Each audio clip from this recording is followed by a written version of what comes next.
Quinta-feira é dia do quadro Protagonistas, que traz histórias inspiradoras de mulheres que transformam as áreas em que atuam.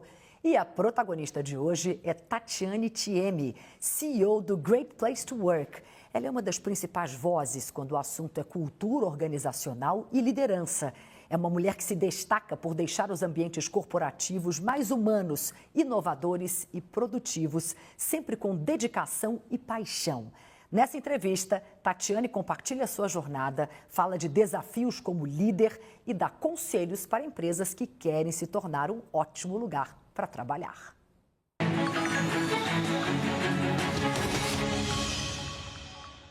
Tatiane, seja muito bem-vinda. É um prazer ter você aqui com a gente no nosso quadro Protagonistas. A minha primeira pergunta sempre é a mesma para todas vocês. Quem é Tatiane Thieme? Cris, eu que agradeço, uma grande honra estar aqui com você hoje, batendo esse papo e começando fácil aqui, né? Bom, eu prometo que depois melhora. Por favor, quem é Tati Thieme? É mãe do Lucas, mãe do Matheus, esposa do Rodrigo, filha da dona Regi, do seu Hiroshi, CEO do Great Place to Work, uma pessoa bastante disciplinada, acho que disciplina, assim... explica um pouco da minha trajetória, da minha carreira.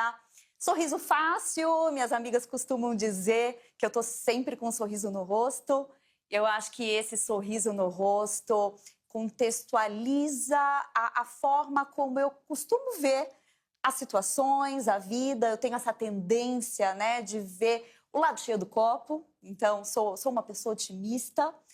E acredito, Cris, que o trabalho pode ter um sentido muito especial na vida das pessoas, pode ser um pilar positivo, um local de realização, de transformação e acesso. Você passou uma grande parte da sua carreira no Great Place to Work. Qual é a missão exatamente da empresa e o que te atraiu de fato nessa missão? São 20 anos já trabalhando para essa missão, né, de construir uma sociedade melhor através das empresas. Então, esse é o nosso propósito. É por isso que a gente faz os rankings de melhores empresas para trabalhar. E toda empresa quer estar lá no topo do ranking, né? E toda empresa quer estar lá. E quando as empresas querem chegar no topo do ranking, elas precisam fazer alguma coisa para as pessoas, para os colaboradores. E quando fazem alguma coisa, quando colocam as pessoas no centro de sua estratégia, elas melhoram não só a vida das pessoas que estão trabalhando ali, mas os resultados da organização e, consequentemente, a sociedade. Então, é por esse propósito que eu me apaixonei e que eu me dedico há 20 anos. Então, nós temos, nessa noite, 27 empresas que estão pela primeira vez e 27 empresas que estão desde o primeiro ano do ranking. É o resultado, realmente, né, de um esforço, de uma construção contínua que coloca as pessoas sempre no centro da estratégia. Muita gente conhece a empresa Great Place to Work, mas as pessoas conhecem exatamente por causa desse ranking que vocês têm. Mas, evidentemente, vocês fazem muito mais do que o ranking. Então, conta aqui pra gente. Sim, Cris. Então, o ranking, né, eu diria aí que é o principal pilar do Great Place. Essa metodologia que a gente utiliza no Great Place to Work, ela surgiu a partir de uma pesquisa realizada por um jornalista, isso há 30 anos atrás, que foi convidado por uma editora para escrever um livro sobre melhores empresas para trabalhar. E aí, a partir da proposta, ele foi a campo entrevistar pessoas, colaboradores de diversas organizações, isso nos Estados Unidos, né? Um jornalista americano, e visitava empresas e fazia duas perguntas: o que as pessoas gostavam e o que as pessoas não gostavam do seu ambiente de trabalho.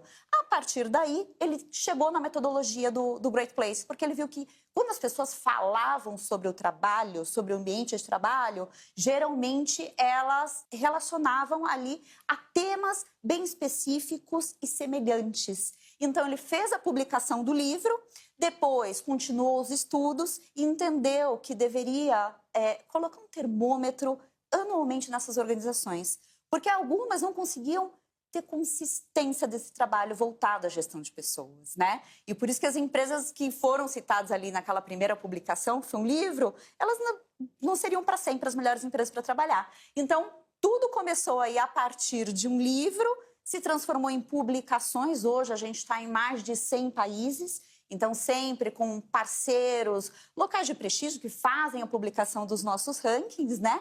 E com todo o trabalho de consultoria, então de diagnóstico e consultoria para ajudar as empresas nesse processo também. E o que faz as empresas estarem no topo do ranking? Isso mudou muito ao longo dessas décadas. E nesse momento, o que você destacaria como os itens principais? Olha, Cris, mudou bastante, né? A gente costuma dizer que as empresas precisam acompanhar, né, a evolução do mundo, especialmente nos últimos 10 anos, né, com transformação digital, pandemia. Então, a gente viu, de fato, muitas transformações acontecendo nos ambientes de trabalho.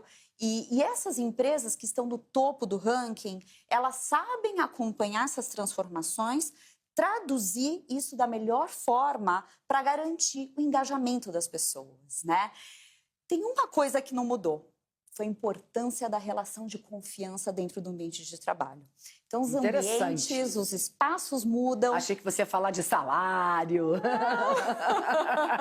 Salário não é o principal ponto, né? É claro que as pessoas precisam ganhar ali, né, o mínimo, né, para se manter na posição, para ter o retorno do que entrega para a empresa, mas um bom salário não garante um alto engajamento, né?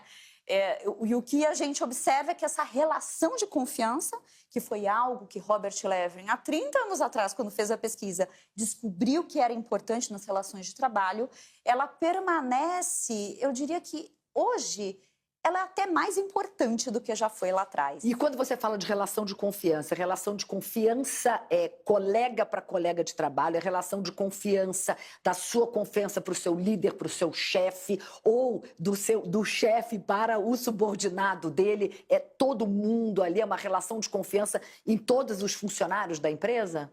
Ou alguma coisa assim, alguma relação se destaca mais? É a relação de confiança geral, né, que existe entre as relações dentro da organização, mas é evidente que o primeiro passo precisa ser dado pela liderança, né? Então, a liderança, ela representa 70% dessa relação de confiança que a gente mensura nas organizações. Tudo começa com a liderança. Quando a liderança dá esse primeiro passo, é possível criar um ambiente em que essas relações de confiança elas vão construindo, né, vão aparecendo, fortalecendo e evoluindo. Como foi a sua evolução dentro da empresa até você chegar ao cargo mais alto de CEO? Olha, Cris, eu costumo dizer que a minha história, né, se confunde com a história do Great Place to Work no Brasil. E a história do Great Place to Work no Brasil também acompanha a evolução da gestão de pessoas por aqui. Cheguei quando tudo era mato, né? Tinham 10 pessoas na época. Great Place to Work está no Brasil há quanto tempo? Está no Brasil há 28 anos. Eu estou há 22. Então, tive a oportunidade de, não só de acompanhar, mas de participar, né? De fazer acontecer todo o crescimento dessa empresa, que tem esse propósito tão especial, mas que começou muito pequena aqui, né? Na verdade, é uma empresa americana que teve a segunda unidade fora dos Estados Unidos, aqui no Brasil, e hoje essa unidade do Brasil é referência global no universo Great Place to Work. Agora, curioso terem escolhido isso há quase 30 anos, o Brasil ser a primeira unidade fora, que você disse? Primeira unidade fora. Por que o Brasil? Na verdade, não foi bem uma escolha, né?